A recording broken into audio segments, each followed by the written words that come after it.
Hey guys, welcome back to education भैया। आज की वीडियो में हम लोग पढ़ने वाले हैं अ डस्ट ऑफ स्नो, जिसे लिखा है रॉबर्ट फ्रॉस्ट भैया ने। अ डस्ट ऑफ स्नो ये पोएम बहुत ही ज्यादा छोटा है, लेकिन इसकी जो डीप मीनिंग है ना वो बहुत ज्यादा इंपॉर्टेंट है। ध्यान से सुनना, यहीं से एग्जाम में आएगा। सबसे पहली बात, हमारी दुनिया में अंधविश्वासियों की कोई कमी नहीं है। हमारे जो दुनिया है ना ये अंधविश्वासियों से भरा हुआ है। कुछ एग्जाम्पल देता हूँ, कुछ सुपरस्टिशन की एग्जाम्पल लेता हूँ। फॉर एग्जाम्पल, अगर काली बिल्ली ने रास्ता काट दिया, मतलब आज तो गिन लो भाई, आज तो कुछ कांड होने वाला है, आज कुछ बुरा तो जरूर होगा। चमाइला तुम्हारे बाप का रोड है साली, सुपरस्टिशन 14।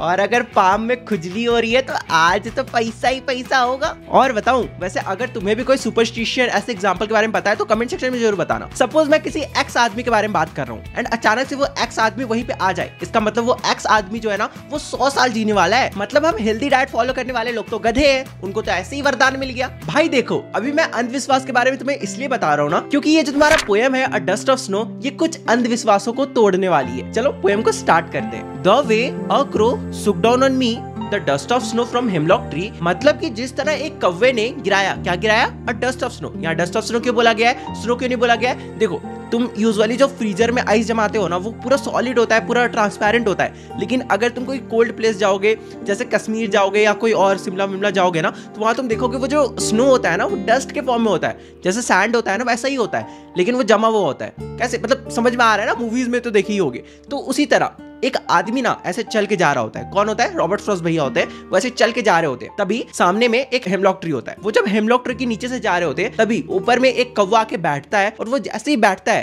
तो जैसे ही बैठेगा तो हिलेगा ना, ब्रांच हिलता है और वहां से स्नो जो होता है वो उनके ऊपर गिर जाता है। फिर क्या होता है बताता हूँ। Has given my heart a change of mood and save some part of day that I have rued. मतलब कि इस इंसिडेंस की वजह से, कौन सा इंसिडेंस? ये जो क्रो आता है, हेमलॉक ट्री के ऊपर बैठता है और वो जैसे ही बैठता है तो वो जो डस्ट ऑफ स्नो होता है वो पोएट के ऊपर जाके गिरता है। ये जो इंसिडेंस होता है ना, इस इंसिडेंस की वजह से जो पोएट होते हैं ना वो बहुत ज्यादा, उनका मूड चेंज हो जाता है। मतलब पहले जो थे ना वो पोएट बहुत ज्यादा गुस्सा में थे, उनका मूड बहुत ज्यादा खराब था। हो सकता है गर्लफ्रेंड से लड़ाई हो गया होगा या फिर बॉस ने सैलरी काट लिया होगा, कुछ भी हो सकता है। आज के जमाने में तो बहुत कुछ होता है। तो जो पोएट होते हैं वो सैड होके जा रहे होते हैं और फिर ये जो इंसिडेंस होता है, जो क्रो के वजह से, जो हेमलॉक ट्री की वजह से, जो बर्फ की वजह से, स्नो, डस्ट ऑफ स्नो की वजह से जो इंसिडेंस होता है, ये उनके मूड को चेंज कर देता है। पहले वो बहुत ज्यादा सैड होते हैं, बहुत ज्यादा उनका मूड खराब होता है, लेकिन ये जो इंसिडेंस होता है ये उनके मूड को चेंज कर देता है। वो बहुत ज्यादा खुश हो जाते हैं एंड इसी इंसिडेंस की वजह से वो जो अपना आने वाला टाइम वेस्ट करने वाले थे उस दिन का, वो बचा लेते हैं। अब उनका मूड अच्छा हो गया तो वो कुछ प्रोडक्टिव काम करेंगे, है ना? अब तुम लोग सोच रहे होगे इसमें अंधविश्वास किधर है, क्या बात कर रहे हो कि स्टार्टिंग में क्या बकवास किया, अंधविश्वास का तो रोल ही नहीं है इधर। अरे बता रहा हूँ भाई, बता रहा हूँ। यहाँ पे उनका दिन अच्छा कौन किया? क्रो ने और हेमलॉक ट्री ने। ऑब्वियसली स्नो ने भी,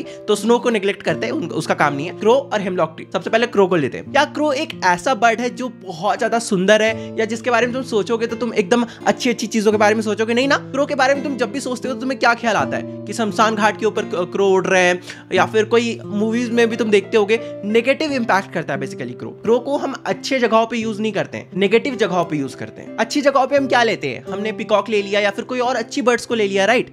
हम लोग क्रो को तो कभी नहीं लेते हैं। तो हमारे जो पोएट है ना वो इस स्टीरियोटाइप या फिर तुम कह सकते हो अंधविश्वास को तोड़ने का काम करते हैं कि जब एक क्रो उनका मूड अच्छा कर सकता है तो फिर क्रो को हम नेगेटिव रोल में क्यों लेते हैं? बस यही नहीं, जो हेमलॉक ट्री है ना वो कोई नॉर्मल सा ट्री नहीं है, वो एक पॉइजनस ट्री है।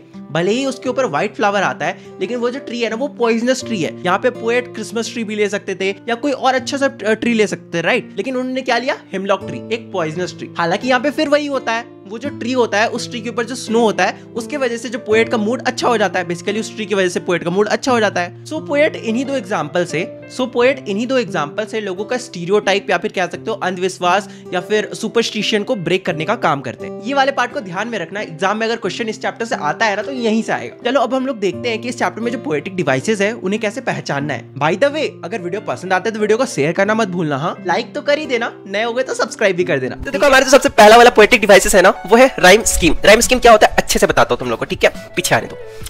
ओके, तो पेन को एक्टिवेट किया जाए एंड यहाँ पे देखो क्रो और स्नो, कुछ सिमिलैरिटी दिख रहा है तुम लोग को लास्ट लेटर में। दोनों के लास्ट लेटर सेम है, इवन लास्ट के 2 लेटर सेम है ना?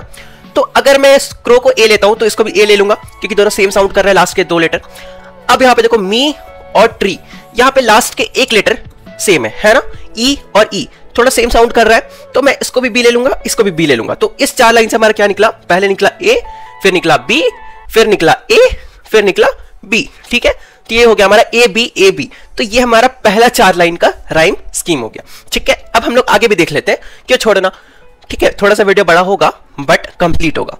अब ये देखो, ये है तुम्हारा हर्ट और ये है पार्ट।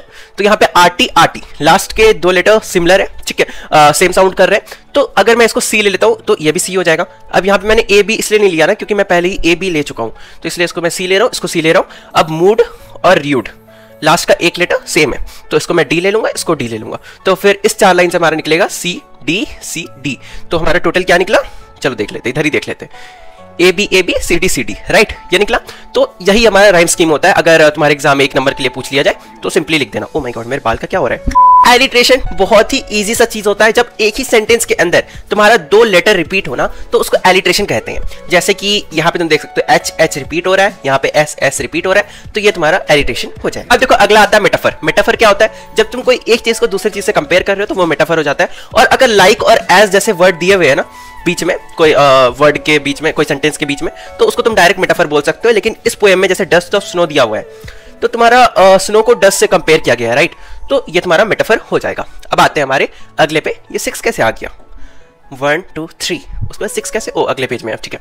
तो अब आते हैं एसोनेंस। एसोनेंस क्या होता है, जब तुम्हारा वॉवेल साउंड रिपीट होता है किसी एक सेंटेंस में तो उसको एसोनेंस कहते हैं। जैसे ये वाला लाइन देख सकते हो, सुक डाउन ऑन मी। अब तुम लोग कहो कि वॉवेल क्या होता है, ये मत पूछना यार, ए ई आई ओ यू, ठीक है, इसको वॉवेल बोलते हैं। इसमें से कोई भी एक तुम्हारा लेटर अगर एक सेंटेंस में रिपीट होता है, साउंड मतलब उसका साउंड रिपीट होता है, तो उसको हम लोग एसोनेंस कहते हैं। जैसे सुक डाउन ऑन मी में ओ ओ ओ हो रहा है ना, साउंड रिपीट हो रहा है, तो इसको हम लोग एसोनेंस कहेंगे। अगला आता है इंजैम्पमेंट। इंजैम्पमेंट क्या होता है, अगर तुम कोई भी पोएम में नोटिस करोगे ना, तो जब भी एक लाइन से दूसरे लाइन में जाते हैं एक पोएम के अंदर, तो हम लोग बीच में एक पंक्चुएशन मार्क यूज करते हैं। तो अगर किसी केस में हमें वो पंक्चुएशन मार्क ना यूज करना पड़े तो उसे इंजैम्पमेंट कहते हैं। समझ में नहीं आ रहा होगा ना, तो तुम लोग इस पोएम को देख लो, ठीक है, कहा गया।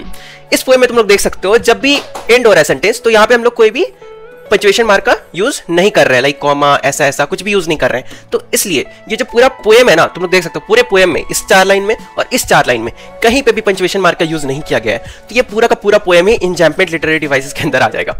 ओके, तो अब आते हैं हमारे लास्ट चीज के अंदर जो कि है सिंबॉलिज्म।